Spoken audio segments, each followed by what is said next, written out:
So hi guys, magkakabit nga pala tayo ng Nexus Android head unit dito sa Ford Everest 2016 Titanium. So yung ikakabit nating Android head unit dito is yung 9 inches with panel na. So ito yung panel, and then ito yung mga wiring, ayan, reverse camera, and then itong unit. Tapos ito pala, ang ikakabit natin dito is 360 camera. So mamaya papakita ko sa inyo kung paano natin sa babaklasin, paano natin igagapang yung mga wiring ng camera, and then ayan, mamaya pakita ko sa inyo, then gawa natin siya ng review.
So ayan, tapos na nga pala natin ikabit finally itong 360 camera na Android head unit natin.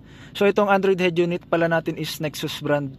And then yan, kapag ka nag-signal kayo sa left side, signal tayo sa left, ayan, lalabas yung view ng camera. Then, kapag ka sa signal naman sa right, ayan, lalabas din yung view ng camera dito sa right.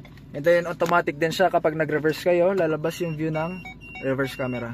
Pero automatically nandyan pa rin yung 3D natin na 360. So ito yung sa 360 camera pala natin. Ganito yung itsura niya. So naka 3D bird's eye view na rin siya. Ayan. So itong 3D bird's eye view pala ng 360 camera natin is hindi natin matatapos to kung hindi pala dahil kay Sir Bong. So check nyo yung yung YouTube channel niya, Bongski channel. So yan, siya yung tumulong sa atin para ikabit tong 360 camera. So yan, like and follow nyo yung YouTube channel niya, and then yung subscribe nyo na rin siya kasi yan, marami siya din natutulungan sa mga tutorials niya. Yan, isa na rin ako doon. Hindi lang sa YouTube, kundi personally tinulungan niya tayo. So ayan, ito rin pala, meron tayong ganito mga apps, like yan, meron siyang Team, APK Installer, CarMate, yan, Dufan. So yan, check nyo na lang siya. Yan, then meron din tayong DSP Equalizer. So DSP Equalizer natin is ganito yung itsura niya. Yan, meron din siyang mga settings ng mode kung gusto nyo rock, ganyan, jazz, yan, meron din dyan. Tapos yung iba pa niyang apps, yan, meron din siyang Facebook, Google, Chrome, Maps, yan. Sa Play Store yan, pwede kayo mag-download ng iba pang apps, yan. So, meron din siyang torque. So ito pala is Ford Everest Titanium 2016. So dito rin meron siyang steering control. So try natin. Volume up, yan, gumagana rin siya.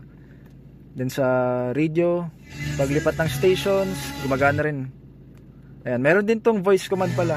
Pero yung voice command niya is Google Assistant na. Hindi na yung kagaya dun sa stock natin ng Ford Everest na Titanium. Ayan.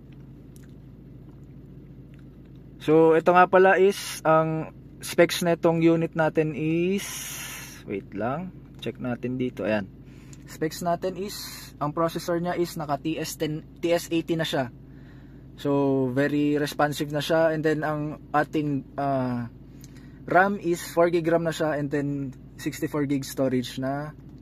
And then ang screen resolution natin is 1280 720p, and Android version 30 na siya. So ito yung pinaka latest version natin na unit, and then ito yung top of the line natin ng 360 camera. So yan, maraming salamat po. Like and share nyo rin yung ating video. And then yan, di na rin pala natin na ipakita kung paano natin ginapang yung mga wiring, dahil anong oras na rin po. Ayan, tingnan nyo, 11:28 na, inabot na tayo. Kanina nagsimula tayo alas 5. So ayan, maraming salamat po. Like and share nyo po yung Facebook page ko. Yan, sa mga interested, message na lang po ako sa Facebook page ko, Nexus Android Head Unit, Marikina City Branch. And then yung isa namin next Facebook page na Enteng Butingting Garage, yun. Message na lang po kami doon. Thank you.